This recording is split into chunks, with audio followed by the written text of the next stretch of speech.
radio talk show host and former investment banker. He's the watchdog on Wall Street. Chris Markowski. Chris, good to have you back. You check out his website, watchdogonwallstreet.com. Also with us, Aaron Task, Wall Street correspondent for Yahoo Finance's tech ticker. Guys, let's start with you. Aaron, let me get you in on this. Your feelings on this. Most are outraged. Are you? I'm totally outraged. And it's even beyond the $165 million. AIG is slated to pay $1.2 billion of bonuses to its employees, including $450 million to the financial services unit, which was their internal hedge fund that blew up, had over $40 billion of losses last year, and they're the ones who really put our whole economy on the brink of collapse. And so now they're paying these guys hundreds of millions of dollars of bonuses, or they want to. It's totally beyond the pale. There's no way to describe it. Exactly. Chris? I agree. It stinks, but the reality is this is an insurance company that writes insurance contracts. I have my life insurance with AIG. How much of those insurance contracts can be worth once people get wind that they're breaking contracts with their employees that were written before this whole thing happened? This whole thing stinks to high heaven, but we are already on the hook for what, $160 billion to AIG? Talk about a company going under fast. You can see boo once they start breaking contracts. All right. I think it's 170, but let me get a couple of texts in. We're taking people's texts now, and all you have to do, just go in the text bar, HLNTV, that's 45688. Your first word of your message, Prime, come right to us. Let's get a couple. And this one from Michael. I will have to find a new job with less pay. It's time these people make some sacrifices. That's from Michael. Also, this one from Anonymous. How can I get a job there so I can get in line for my bonus? A couple of good texts there. And, all right, Chris, let me challenge you on one thing. You mentioned the contracts. But, I mean, without the taxpayer money, AIG's done as a company. Isn't the contract kind of moot at that point?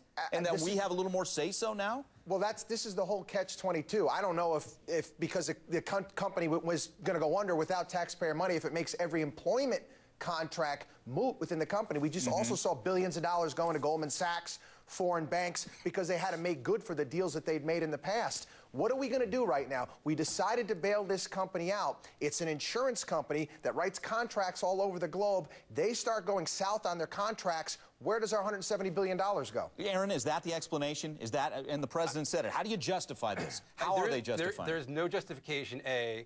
And B, I think Chris hits on the real outrage, which is the $100+ billion that's gone through the front door of AIG and bailout money and out the back door to its counterparties, its Wall Street trading partners, Goldman Sachs, SocGen, Barclays, all these big banks, both here and abroad. That's the real money. That's where it's gone. It's gone out the back door of AIG.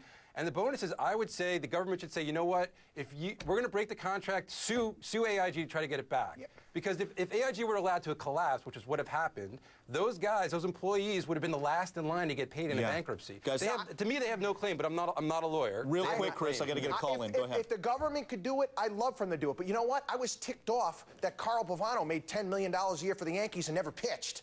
So it's very, very difficult to break these contracts. He's getting the baseball in. All right. That's not I understand money, though. All right, let's get a call in. PJ in Ohio. PJ, are you fuming as well, PJ? I'm curious. Talk to me.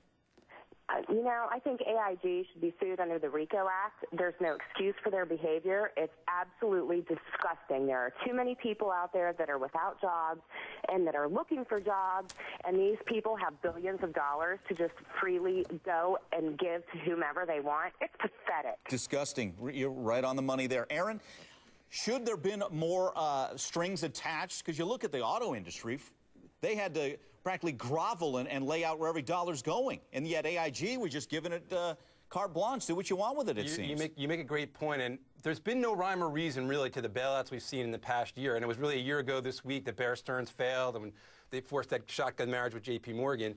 And the Feds and the Treasury have gone back and forth with different Wall Street firms, but they've always tried to help the Wall Street firms.